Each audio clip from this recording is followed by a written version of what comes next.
which I've been waiting. Tomorrow morning at the university, Professor Chambers will demonstrate his cyclotrode, a device which is designed to detect and repel any atomic bomb attack. Unless you intend to sell the machine to a foreign government, I don't see why you want it. Because in my hands, the cyclotrode will become the most powerful offensive weapon in the world. It will instantly stop any electrically controlled mechanism. How are you going to get this machine? That should not be difficult. The demonstration is taking place before the scientific members of the university faculty. And since I am one of its professors, naturally I shall be present.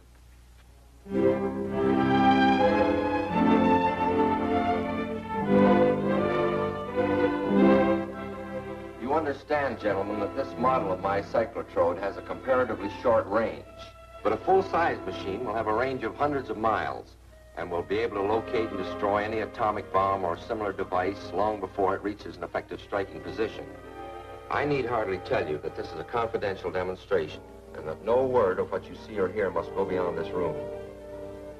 Professor Chambers, do you mind explaining just how this power is generated?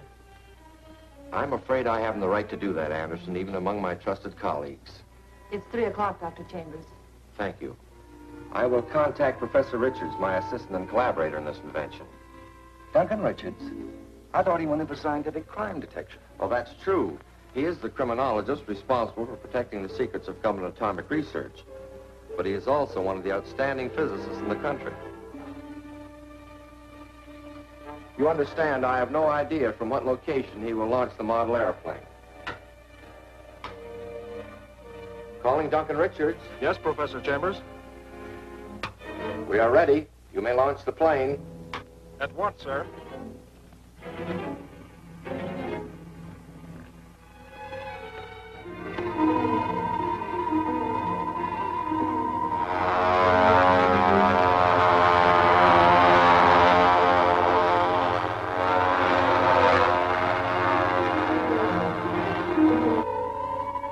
It's approaching from the northwest. Elevation 1,200 feet. Now watch the screen. There's the plane.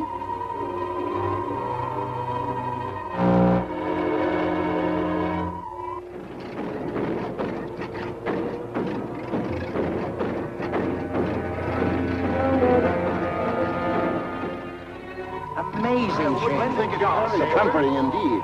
I haven't felt so safe since before the bomb fell on Hiroshima. You're very kind, gentlemen, but any honors must be equally shared with Professor Richards. Nice work, Chambers. Nice work.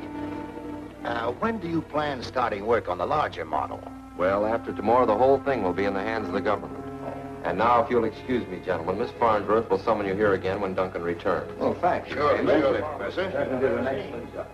Shall I transcribe these notes, Dr. Chambers? Yes, my dear, and I'll call you when Duncan arrives. I'd like to investigate the wire. Power.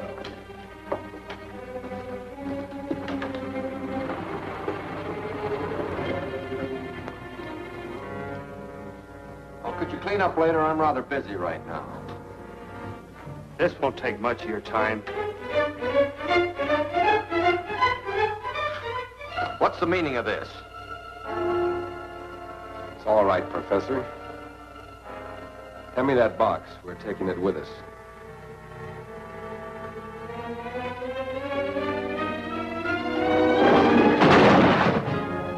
Cyclotrode is useless now. Proceed with your murder.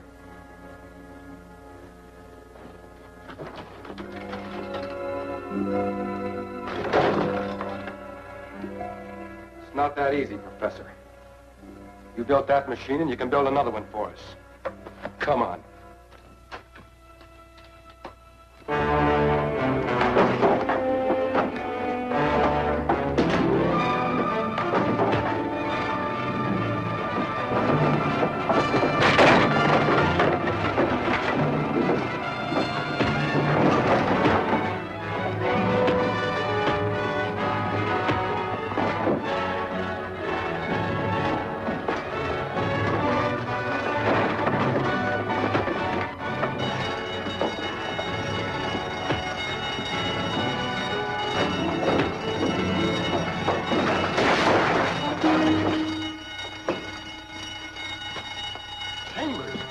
What happened? Great Scott, the place is a shambles. What is this riot, Richards? Who is this man? There were 2 men. They were after the cyclotrode. What is that thing on his neck? That's what I was wondering. He's coming around. Maybe he'll tell us what it is, as well as who sent him for the cyclotrode. Look, there's a skull on that thing. What's that? What have I done? I don't know. The man is dead.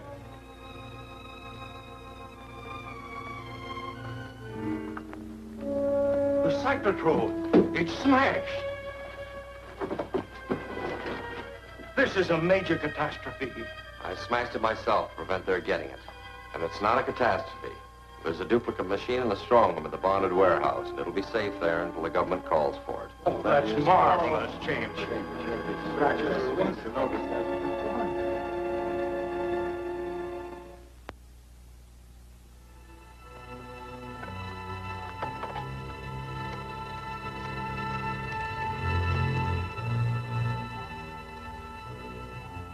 Bain, instruct Dash to have Professor Chambers intercepted and taken to the underground workshop.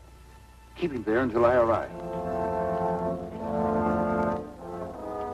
Who are you?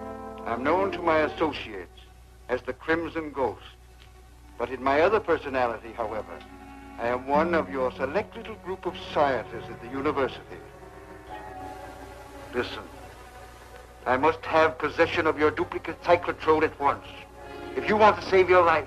Don't threaten me. You know that machine was made for the government, and I won't turn traitor to save my life. Those who wear my collar relinquish their own willpower and become my slave. And I alone can remove the collar without causing your instant death. Nonsense. I will first inject a drug, which will destroy your willpower.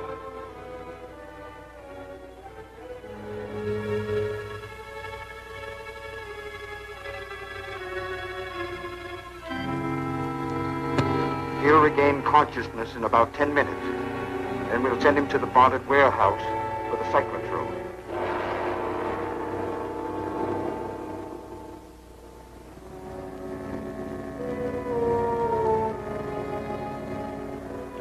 I'm surprised to see you back so soon, Professor. I understood you were leaving the case with us for some time. So did I. Change of plans. Introduce your companion.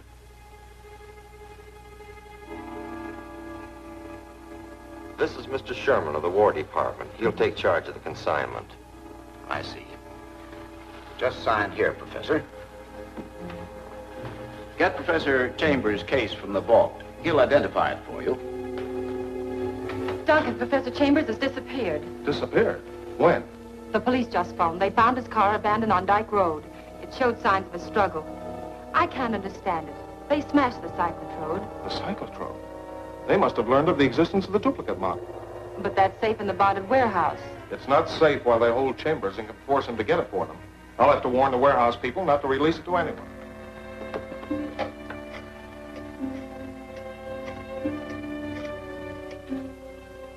Duncan Richards speaking.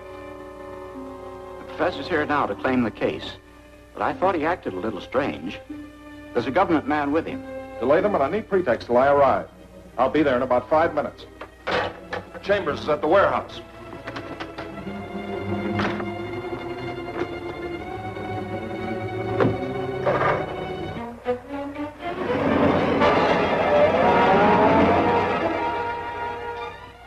One moment, Professor.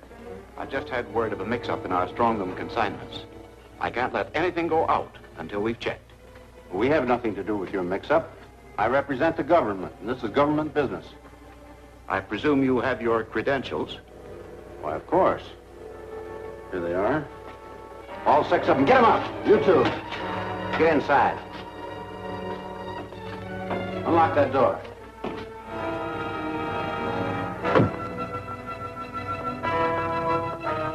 Duncan Richards. Follow me.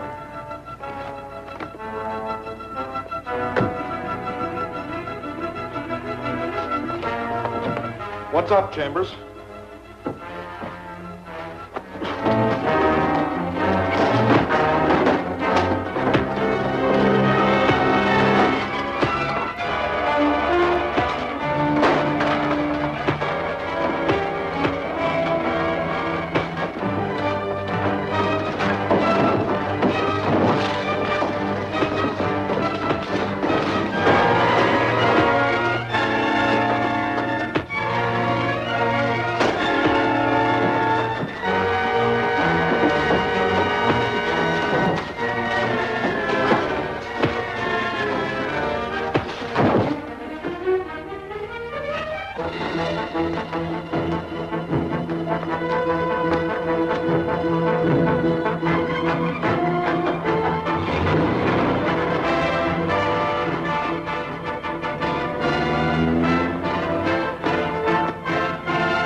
for?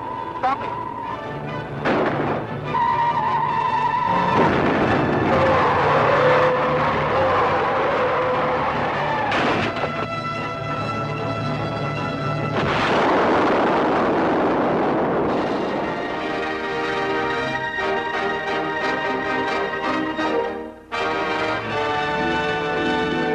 O coral de almas que assombra o povoado de Camargos em Minas Gerais. O estado de Minas Gerais é um dos lugares com as melhores histórias envolvendo o sobrenatural. No interior do estado, no povoado de Camargos, existem um número de habitantes muito pequeno e algo sobrenatural começou a perturbar os vizinhos da igreja matriz de Nossa Senhora da Conceição. Durante a noite, quando a igreja já está fechada, um coral cantando em latim é ouvido pelos poucos moradores da região. De acordo com os moradores, o coral é tão alto que é possível escutar o canto mesmo com as janelas das casas fechadas ou quando as televisões e sons estão ligados. No momento em que o coral começa a cantar, qualquer outro barulho é abafado, mas ninguém se arrisca a sair de casa para ver o que está acontecendo no local, mesmo todos sabendo de onde o barulho vem. O coral canta na igreja por alguns minutos e depois tudo volta ao silêncio. É uma história impressionante e misteriosa, pois os moradores da igreja são conhecidos pelo povoado e nenhum deles e nem os poucos moradores da região sabem falar em latim.